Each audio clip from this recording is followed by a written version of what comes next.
नमस्कार बंधुरा आज आमी आपनादेर टैंगरा माछेर तेल झोल रान्ना करे देखाबो। तार जन्य आमी एखाने कयेकटा टैंगरा माछके भालो करे धुए परिष्कार करे नियेछि।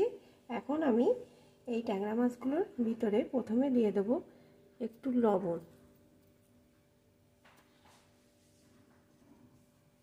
एकटु हलुदेर गुঁড়ো, एकटु सर्षेर तेल।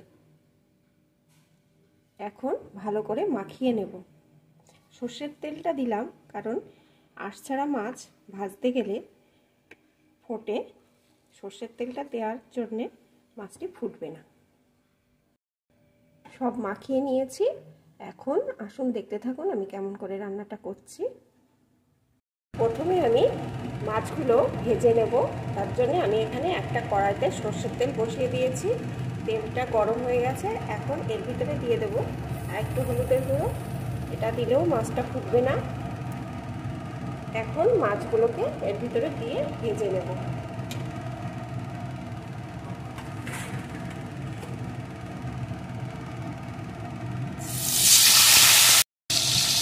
এপিট করে মাছগুলোকে ভালো করে ভেজে নেব। দেখুন এপিট করে মাছগুলো ভাজা হয়ে গেছে, আর মাছগুলো কিন্তু আমার একটুও পচেনি।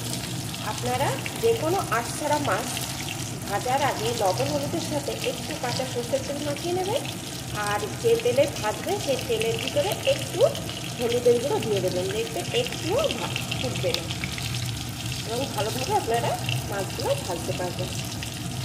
মাছগুলো কিন্তু আমি বেশি লাল করব না, মোটামুটি ভাজা হয়ে গেছে। এখন তুলে নেব।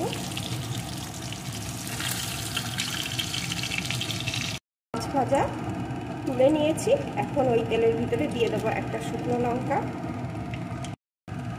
লঙ্কাটা একটু লাল লাল করে তারপরে এর মধ্যে দিয়ে দেবো একটা পেঁয়াজ কুচি। পেঁয়াজ কুচিটাকেও একটু ভেজে নেব। পেঁয়াজ কুচিটা ভেজে নিয়েছি, এখন এর ভিতরে দিয়ে দেবো একটা টমেটো কুচি আর 4-5টা চেরা কাঁচা লঙ্কা। এখন এগুলোকেও একটু ভেজে নেব। এগুলো একটু ভেজে নিয়েছি, এখন এর ভিতরে দিয়ে দেবো আমি 1 চামচ জিরে আদা বাটার পেস্ট। এর সাথেই দিয়ে দেবো একটু লাল লঙ্কার গুঁড়ো। ঝালটা আপনারা আপনাদের মতন দেবেন, তবে এই রান্নায় ঝালটা একটু বেশি হলেই টেস্টটা ভালো আসে। পরিমাণ মতো লবণ, পরিমাণ মতো হলুদের গুঁড়ো। এখন সব কিছুকে ভালো করে কষিয়ে নেব। দেখুন মশলাটা ভালো করে কষিয়ে নিয়েছি, মশলাটা দিয়ে তেল বেরিয়ে এসেছে। এখন আমি দিয়ে দেবো এর ভিতরে পরিমাণ মতো জল।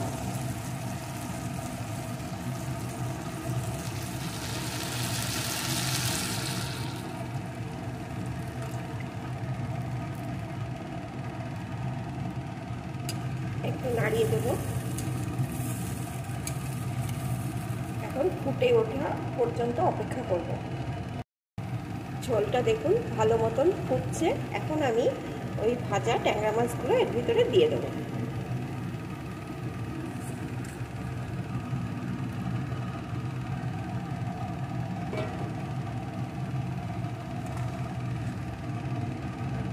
একটু নাড়িয়ে দিলাম, এখন ভালো করে ফুটিয়ে নেব।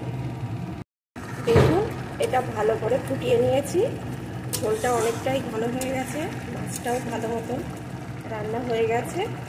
এখন আমি এর উপর থেকে দিয়ে দেবো একটু কাঁচা সর্ষের তেল।